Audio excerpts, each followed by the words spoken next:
timer right here. Okay, thank you. Sure. Hi, I'm Kelsey. I'm a recovering addict alcoholic. Kelsey. Yeah, this is interesting. I was just working with my sponsor earlier, and we were looking for a meeting, and this is my first time at this meeting. So it's pretty cool. I'm a little nervous, but very interested. My sobriety date is September 7th, 2022. Jennifer is my sponsor, and I have several home groups, mostly online groups that I go to pretty often. Sometimes I go to 5 meetings a day. It depends on how squirrely I'm feeling. I am 31 years old, and I've been coming to AA since I was 23, since my therapist recommended that I try and control my drinking, and then told me to check out AA because that wasn't working. It's been pretty amazing, and I don't know, I'm very grateful for the opportunity and to have a life today. And I didn't feel like I had a life before AA. I grew up in an alcoholic family, and with a lot of mental illness, and just a lot of people kind of running rampant, their emotions, and a lot of addiction, a lot of chaos, a lot of pain. I mostly grew up in isolation, even though I had my mom and my stepdad around. We were all kind of 3 separated from each other, and not comfortable having any sort of healthy conversations. When I was 18, my parents split apart, and I was kind of left without any sort of know-how of what to do, how to take care of myself. I really didn't know what I was doing. And so the house got repossessed from the bank 2 weeks before Christmas. And my stepdad and I moved into a 1-bedroom apartment. I was sleeping on the couch for a year. I worked for clothing stores, and I was in community college, and I ended up dropping out. I ended up looking for a lot of care from other people, and I still felt really lonely and really horrible, and just couldn't really hold a job or friendships of any kind. And so I had a situation which kind of put me at my end with having to struggle. I had an abortion, and at that point I asked a friend to help me with it because I couldn't pay for it myself, and I had been so depressed and just not taking care of myself, and I knew I couldn't take care of another human life. And so I got that help, and then I said, screw this, I'm moving to Seattle. And so moved from a very small country town to Seattle. And I started being an entertainer in the entertainment industry, and that's a stripper for anyone who's curious what that is, or exotic dancer. And it was, I was about 20 at that point, and it wasn't a few months later that I turned 21. And I remember making a lot of money and then coming home and kind of drowning my sorrows and being very tired and hungry and lonely, and full of resentment and self-pity, and I would just drink. And I would drink for 3 days. I would get blackout drunk, and I would puke, and it was natural. It was normal. I was like, oh, okay, this is what being an adult is like. This is terrible. This is awful. And I would hook up with random people for validation and meals, and I was just totally not sure what to do with myself. And so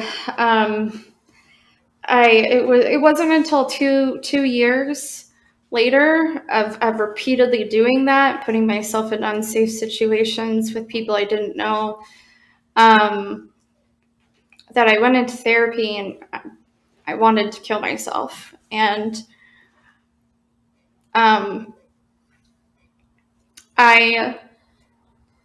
that was when it was suggested that I try AA. And I don't think I went to AA for very much, or I think I went off and on, and it wasn't until I was about 25, so 2 years later, so still living the same life of depression and misery and dancing and making money, spending money, causing drama and chaos and in and out of relationships left and right. And I came in when I really came in when I was 25. And so I actually went out with another dancer late at night. We were just like, screw this, we're going to skip work. And I remember getting really drunk within 3 hours and falling down a flight of stairs, concrete stairs, getting a concussion, having blood run down my face, and calling the cops on myself because I was really scared and I didn't know what was going on. And then the next day, I went home, went to the doctor. And then the day after that, I went to an AA meeting, my first AA meeting. And I was just very unsure about what everyone was talking about. And it took me a lot to unplug my ears. And I just kept coming in and out of the rooms and kind of in a repetitive cycle. And things were getting bad, but not as bad as they could be. It wasn't until this last time around where COVID hit in 2020, and that's when I really started giving up and just saying, I'm a criminal, I'm no good, I'm worthless, I might as well just drown myself in alcohol again. And I also picked up drugs, so a lot of marijuana. Marijuana was like my last drug of choice. And so I had a mental breakdown this past October that led me to a psych ward. And I was about 30 days sober. There was one day where the day before I smoked a joint, and I was sick and tired of it. And I was like, why am I doing this? Nothing's changing. Nothing's going to happen. Nothing great is going to come out of this. And I just gave up. But I couldn't deal with myself. I couldn't live with myself. And so it was really hard. I just was spinning out of control. My emotions were very erratic, and I didn't know how to deal with anything at all. And it landed me into a detox center. I went to Cascade Behavioral Health. And so I went to their detox and psych ward, and for about 5 days, and I was put on a mood stabilizer.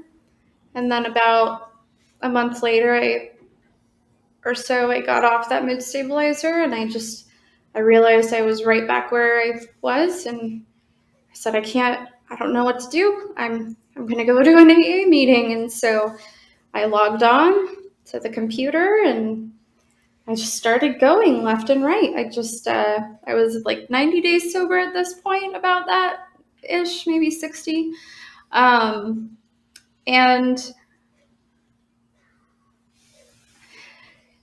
it was really hard. I had someone whom I thought was my best friend. They just said they couldn't be around me anymore, and that was another tipping point too. I had all these things start to like really.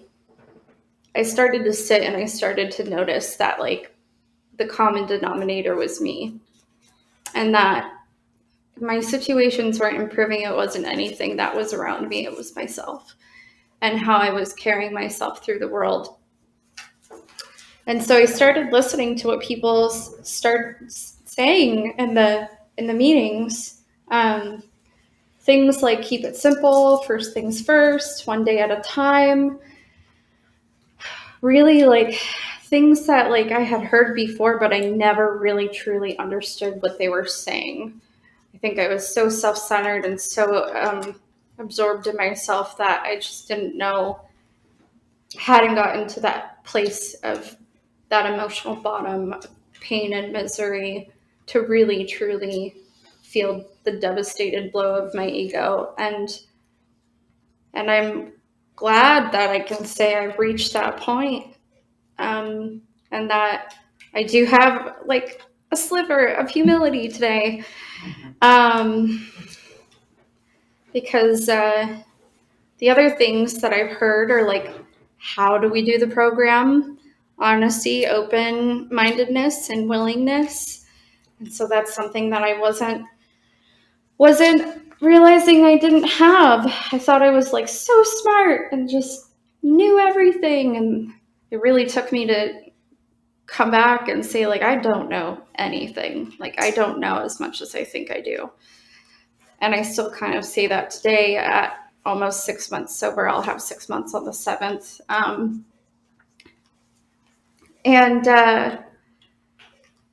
Yeah, so I hear things today like remaining teachable. That's important. My life is a lot different today. Like, I'm carrying myself more with, I feel like, a quiet grace than I had before. I feel like I was a child that was running around stomping and like just wanting attention and just like, look at me. And now I have this sort of like, I'm a human amongst other humans, walking amongst all of you as another human. And it feels really good. It feels wonderful to be right-sized and to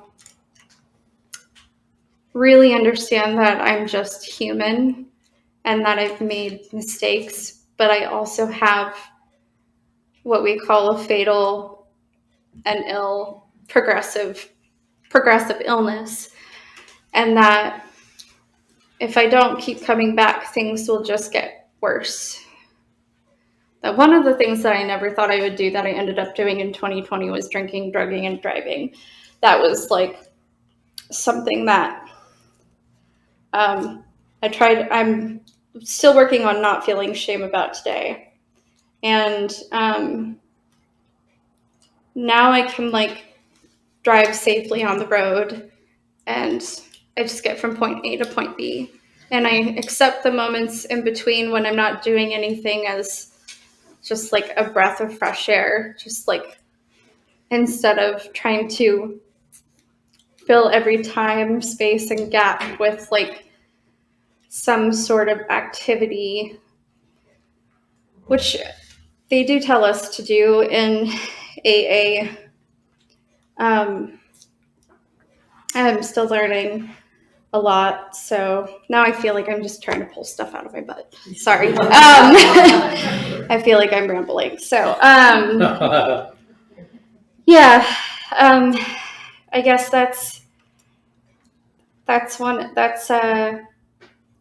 yeah, I'm still working on learning how to be sober, and I'm on my 4th step, and I'm really grateful that I have a life today, and it's very simple and nice, and thank you for letting me speak.